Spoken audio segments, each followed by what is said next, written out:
കുട്ടിയുടെ പേരെന്താ? ഗംഗ. MBA പാസ്സായിട്ട് ഇപ്പോ അച്ഛനെ ബിസിനസ്സിൽ സഹായിക്കുക. ഒറ്റമോള? അതെ സാർ, ഒരേ ഒരു കുട്ടി.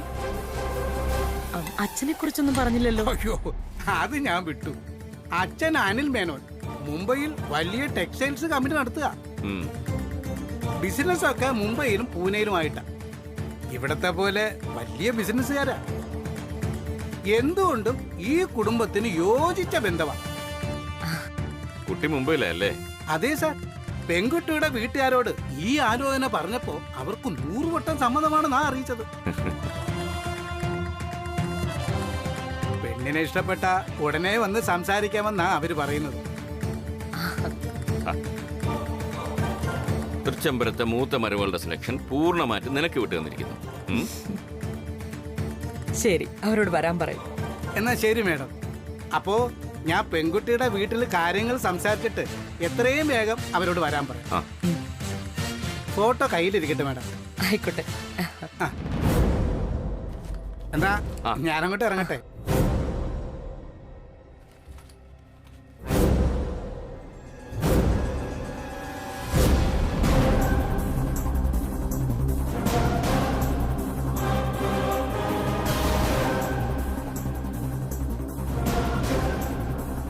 മതി മരുമകളെ നോക്കിയിരുന്നത്. എന്ന് ബോർഡ് മീറ്റിംഗ് ഉള്ള എനിക്ക്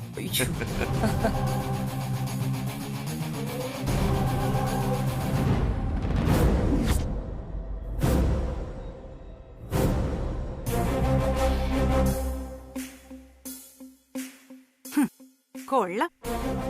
അതിബുദ്ധിമതിയെന്ന് സ്വയം നടിക്കുന്ന അഖിലാണ്ടേശ്വരിയെ കേവലം ഒരു ബ്രോക്കറെ വെച്ച് നീ പറ്റിച്ചു കളഞ്ഞല്ലോ. ആന്റി, എത്ര വലിയ ബുദ്ധിശാലിയാണെങ്കിലും അവരുടെ ഉള്ളിലും ഏതെങ്കിലും ഒരു മണ്ടത്തരം ഒളിഞ്ഞിരിക്കുന്നുണ്ടാവും.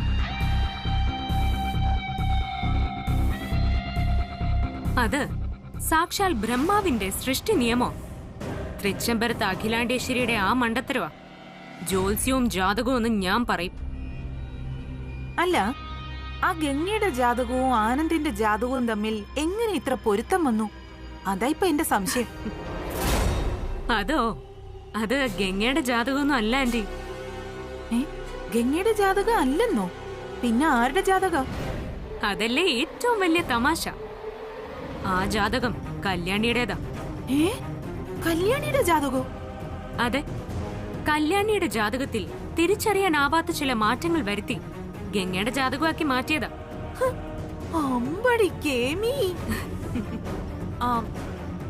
പക്ഷേ ഗംഗ നിന്റെ അനുജത്തിയാണെന്നുള്ള കാര്യമൊന്നും എന്നീന്ന് മറക്കേണ്ട കാര്യമൊന്നുമില്ലായിരുന്നു. കുറച്ചുനാൾ കഴിഞ്ഞ ആന്റിയോട് പറയാന്ന് കരുതിയിട്ടാ. ആന്റി അത് അതിനു മുന്നേ കണ്ടെത്തി. ഞാൻ കണ്ടുപിടിച്ചതുകൊണ്ട് ഒന്നും സംഭവിച്ചില്ല. ഇത് ആനന്ദാണ് കണ്ടുപിടിച്ചിരുന്നെങ്കിലേ ഗംഗയുടെ അവസ്ഥ എന്താകുമായിരുന്നെന്ന് നീ ഒന്ന് ചിന്തിച്ചു നോക്ക്. എന്താ ആന്റി, ആനന്ദിന് വല്ല സംശയവും? ഗംഗയുടെ ആ വൈരമുദ്ര നാടകത്തിലെ ആനന്ദിന് സംശയം ഉണ്ടായിട്ടുണ്ടാകൂ എന്നതും ഉറപ്പാ. അതാദ്യമേ എന്നോട് പറഞ്ഞിരുന്നെങ്കിൽ ഞാനത് തന്ത്രപൂർവ്വം കൈകാര്യം ചെയ്യുമായിരുന്നു. ഏതായാലും വന്നതൊക്കെ വന്നു. ഇനിയെങ്കിലും ഗംഗയോട് എന്നെ അനുസരിച്ച് നടക്കാൻ പറ. ബാക്കിയൊക്കെ ഞാൻ നോക്കിക്കോളാം. ശരി ആന്റി, ഇപ്പൊ തന്നെ ഞാനിത് വിളിച്ചു പറയാം. പക്ഷേ നാളെ നടക്കാൻ പോകുന്ന ബ്രാൻഡ് അംബാസിഡർ മത്സരത്തിൽ ആ കല്യാണി സെലക്ട് ആവാൻ പാടില്ല. അത് ആന്റി തന്നെ നോക്കണം. അതൊക്കെ എനിക്ക് വിട്ടേക്കേ, ഞാൻ നോക്കിക്കോളാം. ശരി, ഞാൻ ഇറങ്ങാം. കൂടുതൽ വൈകിയാലേ അവിടെ ചിലപ്പോ രഹസ്യാന്വേഷണം ഉണ്ടാവും. എവിടെ പോയി, എന്തിനു പോയി എന്നൊക്കെ. ശരി ആന്റി. ശരി.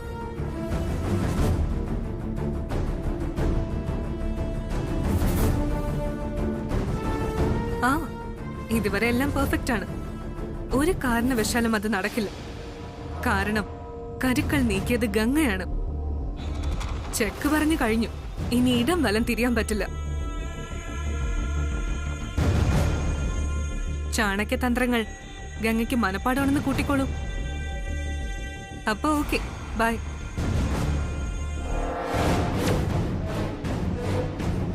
ഹലോ, ഒന്ന് നിന്നേ.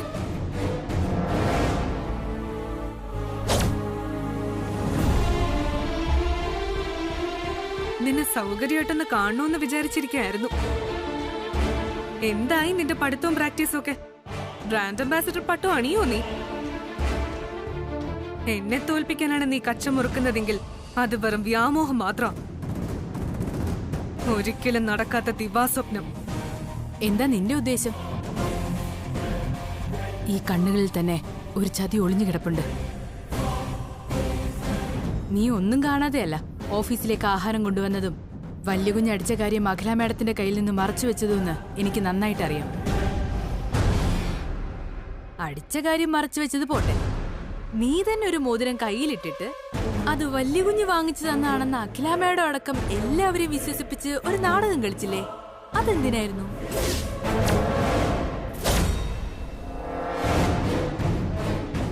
അത് എച്ചിൽ പാത്രം കഴുകുന്ന അടുക്കളക്കാരിയോട് പറയാൻ സൗകര്യമില്ലെങ്കിലോ?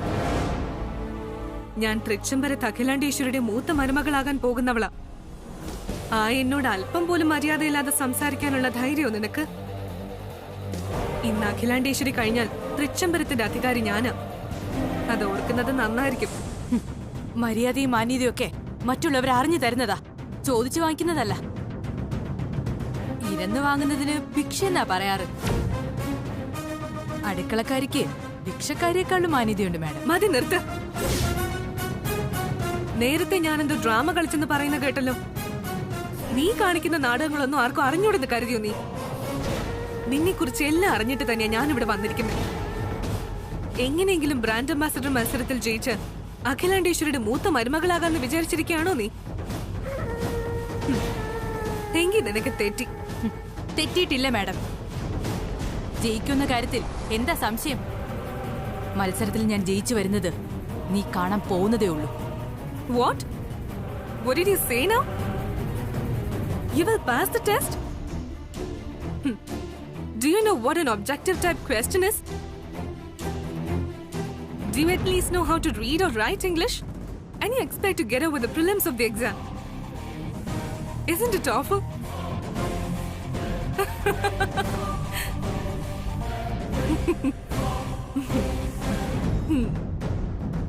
ഞാനിപ്പോ പറഞ്ഞത് വല്ലതും നിനക്ക് മനസ്സിലായോ? മനസ്സിലായില്ലല്ലേ? പരീക്ഷയെക്കുറിച്ചും അതിന്റെ ക്വസ്റ്റ്യൻ എങ്ങനെയാണെന്നും നിനക്കറിയാമോന്നാണ് ഇംഗ്ലീഷിൽ ചോദിച്ചത്. ഇത് കേട്ട് മിഴുങ്ങസ്യാന്ന് നിൽക്കുന്ന നീ എങ്ങനെയായി പരീക്ഷ ഇംഗ്ലീഷിൽ എഴുതി ജയിക്കാൻ പോകുന്നേ? നീ ചതിയുടെ കാര്യം പറഞ്ഞതുപോലെ പരീക്ഷാ ഭയം ഇപ്പോഴേ നിന്റെ കണ്ണുകളിൽ എനിക്കും കാണാം. നീ ഒരിക്കലും ജയിക്കാൻ പോകുന്നില്ല. നിനക്ക് പറ്റുന്നൊരു കാര്യമുണ്ട്, കൊതിയുന്നോണെ പറച്ചില്. ഇവിടെ നടന്നതെല്ലാം അതുപോലെ ചെന്ന് ആനന്ദിനോട് പറഞ്ഞ് പൂങ്കണ്ണീര് പൊഴിക്കുക. നിനക്ക് പറ്റിയതും പറഞ്ഞിട്ടുള്ളതും ആ പണിയാ. ഞാൻ ഒരു പൂങ്കണ്ണീര് പൊഴിക്കാൻ പോകുന്നില്ല മിസ് ഗംഗ. എനിക്ക് വലിയ കുഞ്ഞിനോടുള്ള ഇഷ്ടം സത്യമാണെന്ന് എനിക്കറിയാം. അതുകൊണ്ട് ഏത് അഗ്നിപരീക്ഷയും ഞാൻ ജയിക്കും, ജയിച്ചിരിക്കും. കൊള്ളാം. എന്നെ വെല്ലുവിളിക്കാണോ? അതെ, വെല്ലുവിളി തന്നെയാ. ജയം നിനക്കാണോ എനിക്കാണോന്ന് കാത്തിരുന്ന് കാണാം. Take it as a challenge.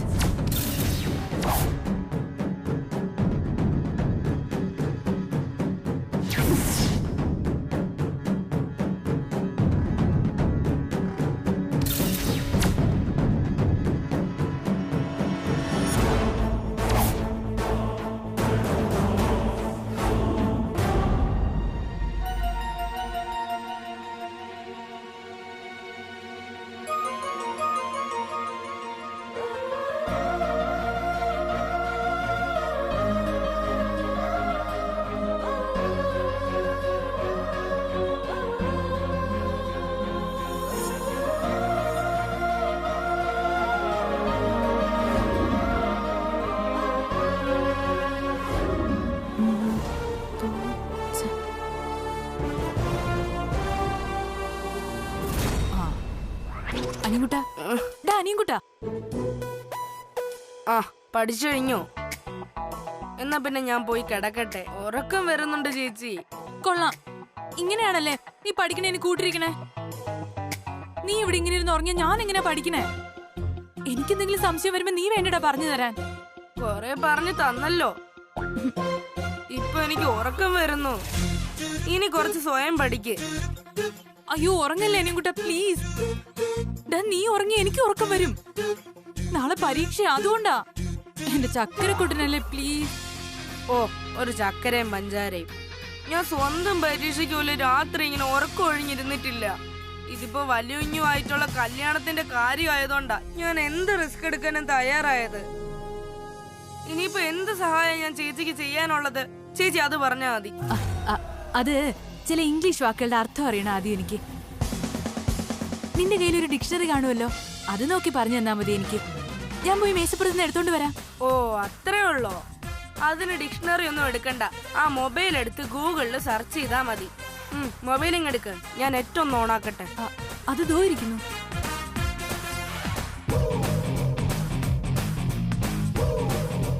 ആ, ഏതൊക്കെ വാക്ക് അറിയാനുള്ളത് പറഞ്ഞോ. മിക്കവാറും എല്ലാം എനിക്കറിയുന്നത് തന്നെ ആയിരിക്കും. ചേച്ചി ചോദിക്ക്.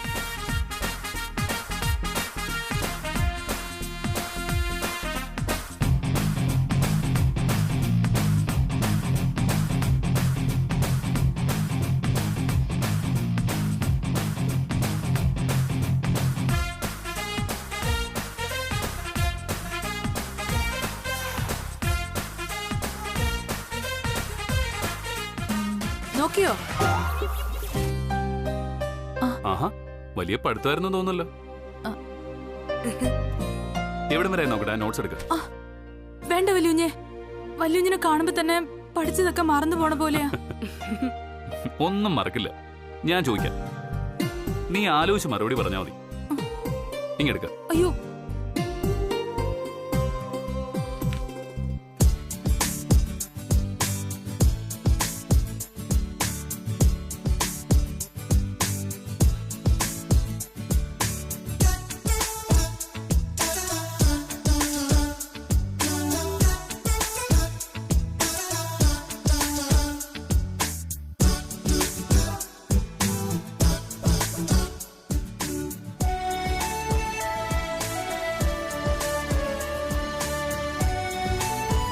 that means efficiency. ഇന്നിനി പഠിച്ചത് മതി കല്യാണി, നീ പോയി കുറച്ചേരം ഉറങ്ങ. ഇല്ല വല്യുഞ്ഞെ, എനിക്ക് കുറച്ചു നേരം കൂടി ഇരിക്കാൻ പറ്റും. വേണ്ട കല്യാണി, ഇനി ഉറങ്ങാതിരുന്ന നാളെ നിനക്ക് നല്ലതുപോലെ പരീക്ഷ എഴുതാൻ പറ്റാതെ വരും. അത് നല്ലതല്ല. ഇനിതേ കുറച്ചു മണിക്കൂറേ ഉള്ളൂ ബാക്കി. അറിയാം, പക്ഷേ അത് ആലോചിക്കുമ്പോഴേ എനിക്ക് ഭയം കൂടണേ. ഭയോ? എന്തിന്? കാരണമുണ്ട്. ഇത് വെറും ഒരു പരീക്ഷയായിരുന്നെങ്കിൽ ഒരു പ്രാവശ്യം തോറ്റുപോയാൽ അടുത്ത പ്രാവശ്യം എഴുതിയെടുക്കായിരുന്നു. ഇത് പക്ഷെ ഒരു പ്രാവശ്യം തോറ്റുപോയാൽ ജീവിതത്തിൽ ഞാൻ എന്നേക്കുമായി പരാജയപ്പെട്ടു പോകുന്ന പരീക്ഷയാണ്. അതാ എന്റെ ഭയം മുഴുവൻ.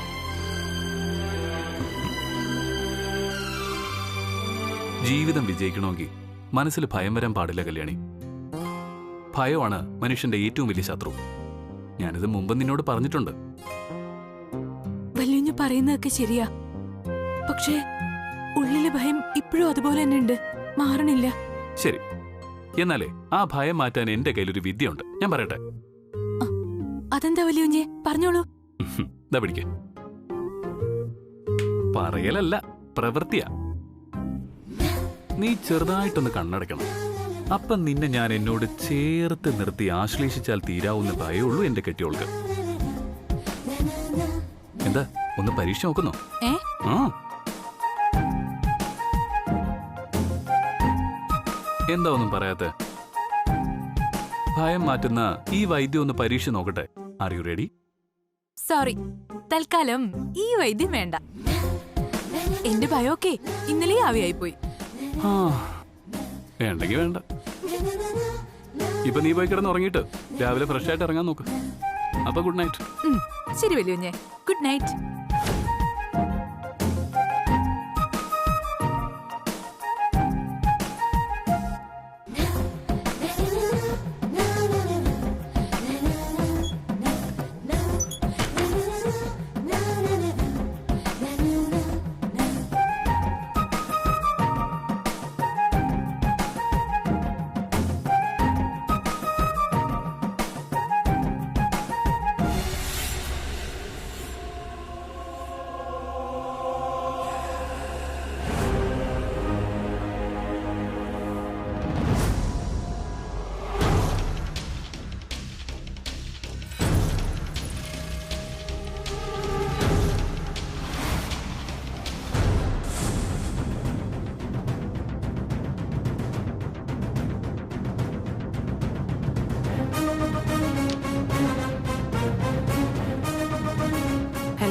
Good morning.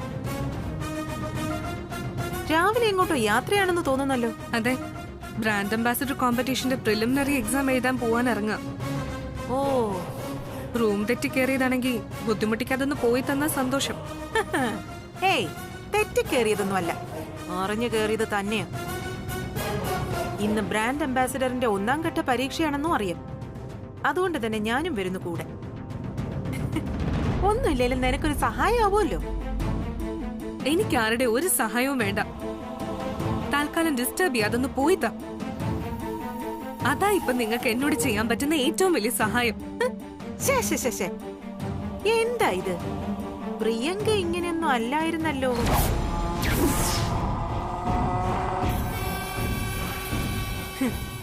എന്തോ ആലോചിച്ചും കണ്ട് മാത്രമേ അവള് സംസാരിക്കാറുള്ളൂ.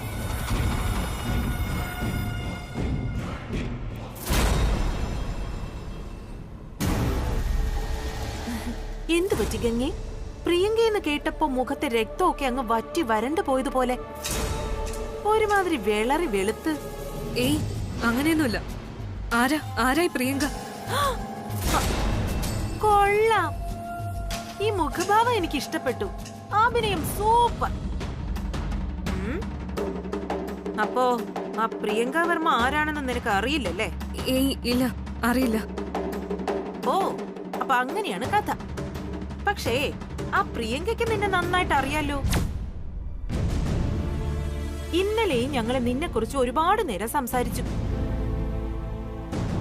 നീ ഇവിടെ വരാനുണ്ടായ കാരണവും ജാതകം തിരുത്തിയതും ബ്രോക്കർ വന്നതും അങ്ങനെ ഒത്തിരി കാര്യങ്ങൾ.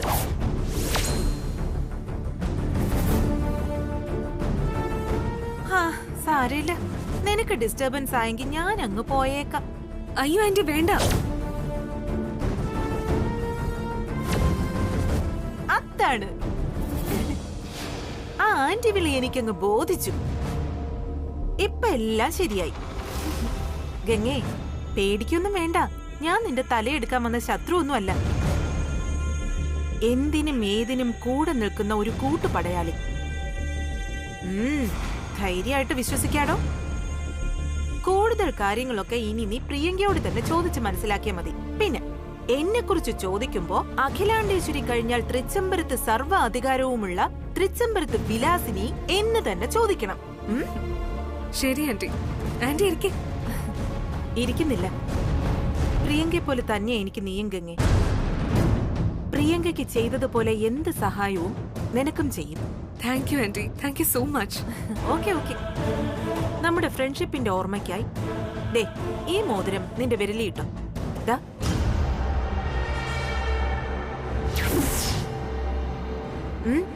പിടിക്ക്.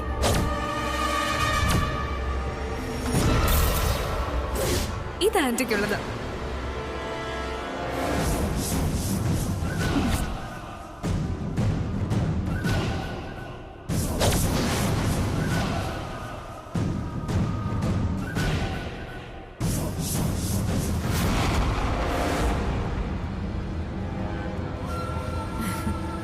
അപ്പോ നമ്മൾ ഒരുമിച്ചല്ലേ പോകുന്നത്? അതെ ആന്റി, ഒരുമിച്ച്. എന്നാ വേഗാവട്ടെ. ആ പ്രിലിമിനറി പരീക്ഷയിൽ തന്നെ കല്യാണിയെ പുറത്താക്കണം.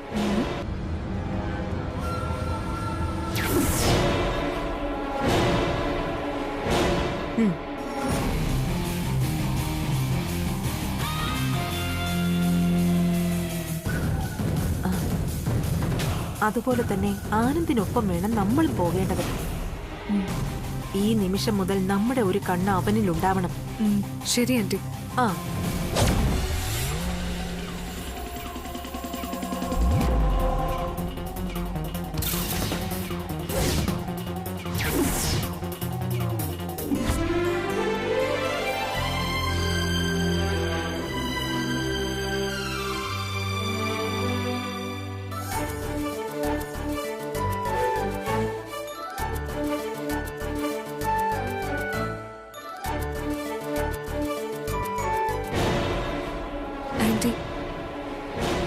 ഞാൻ എത്രയോ പരീക്ഷകൾ എഴുതിയിരിക്കുന്നു, എത്രയോ ഇന്റർവ്യൂകൾ അറ്റൻഡ് ചെയ്തിരിക്കുന്നു. അന്നൊന്നും ഇല്ലാത്ത ഒരുതരം നെഞ്ചെടുപ്പ്. എന്താണെന്ന് അറിയാൻ വയ്യ ആന്റി. ആന്റി എന്നെ അനുഗ്രഹിക്കണം. ഒരു മിനിറ്റ് മോളെ.